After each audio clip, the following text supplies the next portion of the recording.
Assalamualaikum warahmatullahi wabarakatuh. Selamat datang di channel ID Sejarah, channel yang membahas mengenai materi sejarah di tingkat SMA. Oke, pada kali ini saya akan membahas mengenai sejarah Indonesia kelas 11, yaitu tepatnya pembahasan mengenai bentuk perlawanan bangsa Indonesia menghadapi Portugis dan Spanyol. Sebelumnya di ID Sejarah, di channel ID Sejarah sudah membahas mengenai penjelajahan bangsa Spanyol dan Portugis, kemudian bangsa Spanyol dan Portugis penjajahannya itu bagaimana sudah dijelaskan panjang lebar, dan kali ini adalah bagaimana perlawanan bangsa Indonesia terhadap penjajahan yang dilakukan oleh Spanyol dan Portugis ketika datang ke wilayah Indonesia. Oke, langsung saja kita masuk ke pembahasan.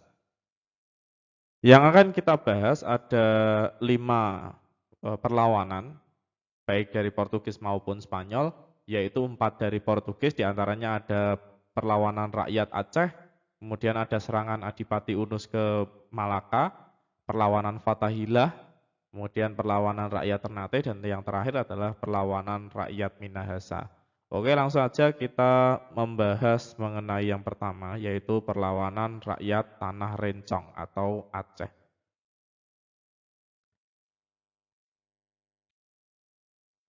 Seperti yang kita ketahui sendiri bahwa di tahun 1511, Alfonso de Albuquerque atau orang-orang banyak yang membaca Albuquerque. Nah, sebenarnya bacanya Albuquerque. Nah, Alfonso de Albuquerque ini dia melakukan penjajahan ke Malaka, datang di tahun 1511 dan kemudian melakukan monopoli perdagangan di wilayah Malaka.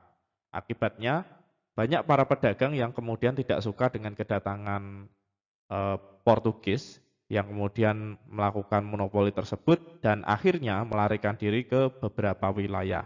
Ada yang melarikan diri ke wilayah Kerajaan Aceh, ya, tepatnya di bagian ujung dari wilayah Aceh, dan ada pula yang melarikan diri ke wilayah Banten. Hasilnya Malaka yang awalnya menjadi pusat perdagangan, kemudian terpecah menjadi beberapa wilayah, yaitu di wilayah Kerajaan Aceh dan kemudian di Banten. Kemudian Malaka yang dulunya dijajah oleh Portugis, Portugis kemudian melihat bahwa ada pengurangan keramaian di wilayah Malaka.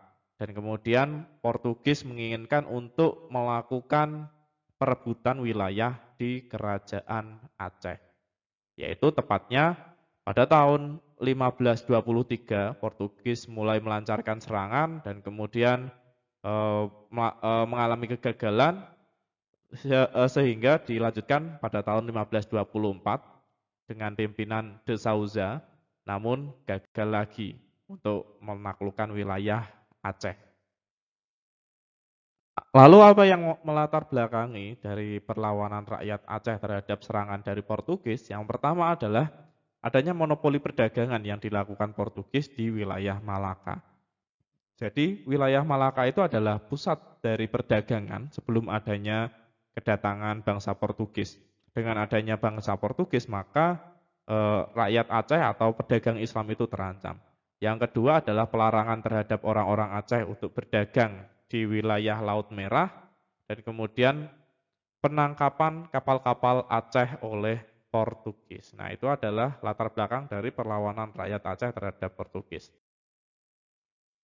Berikut adalah kronologi dari perlawanan Aceh. Ini saya buatkan kira-kira bagiannya seperti ini. Di tahun 1568 Aceh melakukan penyerangan terhadap Portugis di Malaka. Kemudian di tahun 1569 Portugis balik menyerang Aceh, tetapi serangan Portugis di Aceh ini dapat digagalkan. Kemudian di tahun 1629 Aceh menggempur Portugis di Malaka dengan armada kekuatan Aceh yang telah disiapkan untuk menyerang kedudukan Portugis di Malaka. Kemudian di tahun yang sama pula Iskandar Muda melancarkan serangan ke Malaka.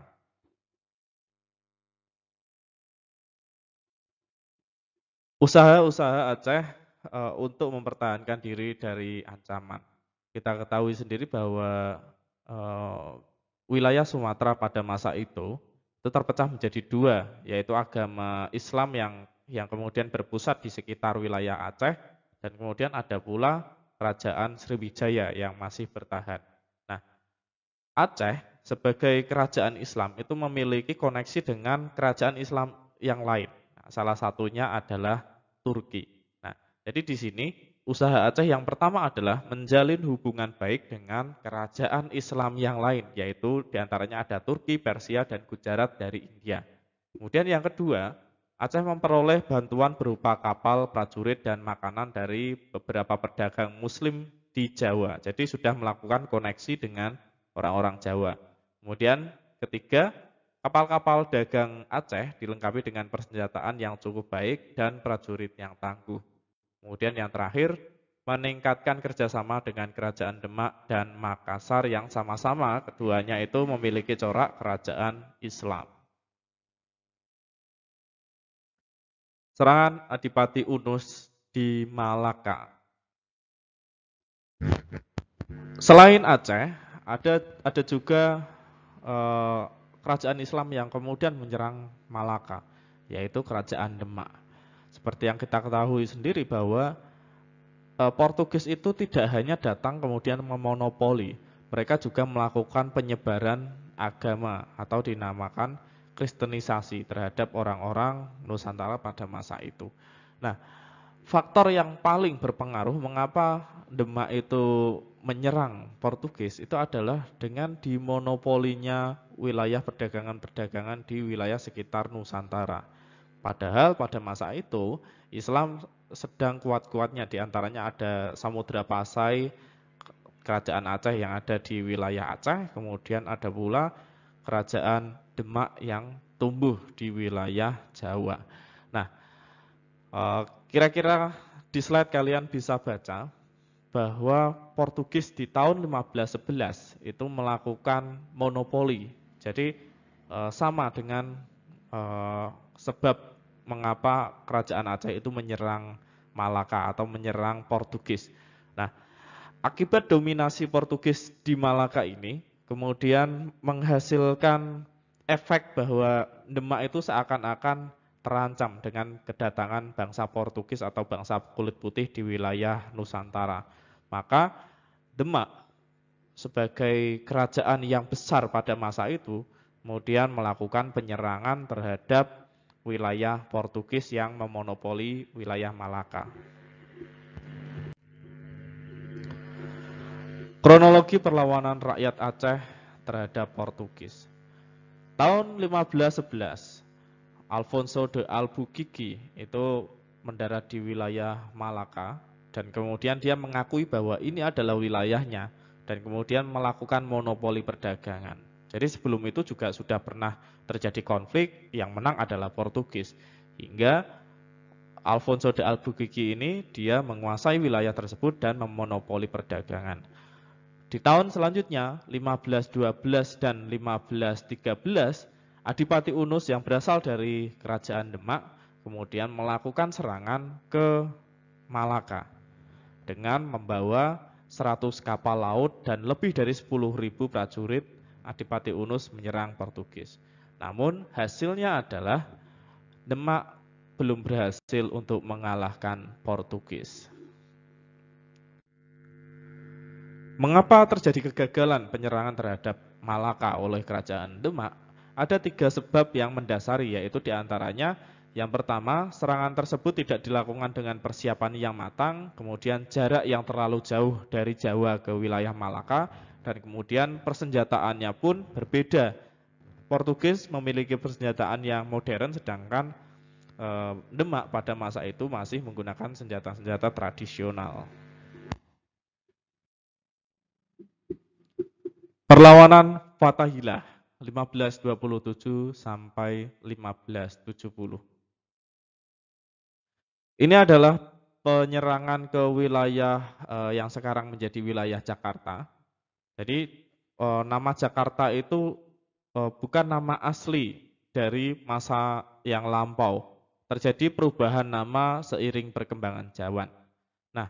Eh, saya bacakan dari apa yang saya paparkan di slide. Dalam rangka memperluas ekspansinya ke daerah barat, Demak mengirim Fathahilah untuk menggagalkan rencana kerjasama antara Portugis dan Pajajaran. Pada tahun 1527, Fathahilah mengadakan penyerangan terhadap Portugis di Sunda Kelapa. Nah, Sunda Kelapa ini adalah nama lain dari Jakarta. Serangan tersebut berhasil mengusir Portugis dari Sunda Kelapa. Selanjutnya, pada tanggal 22 Juni 1527, nama Sunda Kelapa diganti menjadi Jayakarta atau Jakarta, yang berarti kemenangan yang sempurna. Fathahilah diangkat oleh Sultan Trenggono sebagai wakil Sultan Demak yang memerintah di Banten dan Jayakarta. Jadi paham ya mengapa namanya Jakarta itu karena dulunya itu namanya Sunda Kelapa dan kemudian ditaklukkan oleh Fathahilah ketika Sunda Kelapa ini dikuasai oleh Portugis dan Pajajaran. Kemudian setelah dikuasai oleh Fathahilah, maka kemudian diganti nama menjadi Jayakarta atau Jakarta. Pada masa penjajahan Belanda, nama Jayakarta atau Jakarta ini kemudian diganti menjadi Batavia. Nah, kemudian berubah lagi menjadi Jakarta. Perlawanan rakyat Ternate. Apa yang melatar belakangi perlawanan rakyat Ternate? Di antaranya, yang pertama, Portugis melakukan monopoli perdagangan. Yang kedua, Portugis ikut campur tangan dalam pemerintahan dari Ternate. Kemudian Portugis membenci pemeluk agama Islam karena tidak sepaham dengan mereka. Kemudian Portugis sewenang-wenang terhadap rakyat. Yang kelima, keserakahan dan kesombongan bangsa Portugis. Jadi dari 5 yang Pak Adi jelaskan tadi, sebenarnya intinya adalah mereka orang-orang Ternate itu tidak suka terhadap kristenisasi dan yang kedua adalah monopoli perdagangan di wilayah sekitar Maluku Ambon. Nah, dengan adanya hal-hal tersebut, maka terjadilah perlawanan dari rakyat Ternate. Rakyat Ternate dipimpin oleh Sultan Hairun bersatu dengan Tidore melawan Portugis sehingga Portugis dapat didesak. Perlawanan rakyat Maluku membuat Portugis terdesak dan meminta bantuan dari Malaka. Bala bantuan pun segera datang dari Malaka yang dipimpin oleh Antonio Galvao. Pasukan ini berhasil mengalahkan Ternate sehingga Antonio Galvao berkuasa di wilayah Maluku selama 4 tahun. Di bawah kepemimpinan Antonio Galvao, Portugis dapat bersahabat dengan rakyat Maluku. Nah, jadi sebenarnya Portugis itu kalah. Dan kemudian Portugis meminta bantuan kepada Malaka yang pada masa itu dikuasai oleh pihak Portugis. Setelah 4 tahun menjabat wilayah dari Maluku, Galvao pun diganti oleh penggantinya. Dan kemudian penggantinya ini ternyata tidak sebagus dari Galvao yang mampu bekerja sama dengan wilayah Ternate dan Tidore. Setelah penggantinya itu menjabat, maka kemudian terjadilah monopoli dan intervensi terhadap kristenisasi di wilayah Maluku. Efeknya apa? Terjadi perlawanan di berbagai wilayah. Untuk menghadapi perlawanan tersebut, Portugis memanggil sultan-sultan yang ada di wilayah Maluku. Salah satunya adalah Sultan Hairun. Kejadian tersebut terjadi pada tahun 1570, yaitu dengan dipanggilnya sultan-sultan oleh Portugis. Nah, kemudian ternyata Sultan Hairun dari Ternate itu dijebak. Dia kemudian dibunuh secara sadis dan kemudian meninggalkan jabatannya. Jabatannya sebagai Sultan Ternate kemudian diganti oleh anaknya yaitu Ba'abullah Datuk Syah. Nah, Ba'abullah Datuk Syah ini adalah anak dari Sultan Hairun yang kemudian mengobarkan perlawanan kepada pihak Portugis. Di tahun 1575, setelah 5 tahun lamanya berperang melawan Portugis, akhirnya Portugis mampu dikalahkan oleh Ternate dan melarikan diri ke timur-timur. Perlawanan rakyat Minahasa terhadap Spanyol. Perang melawan Spanyol oleh rakyat Minahasa terjadi di tahun 1644.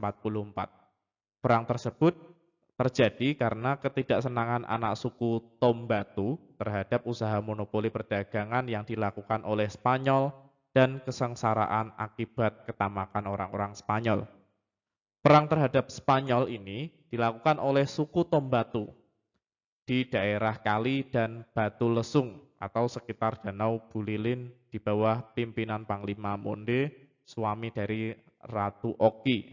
Sedangkan dari pihak Spanyol dibantu oleh Raja Loloda Moko Agau yang kedua.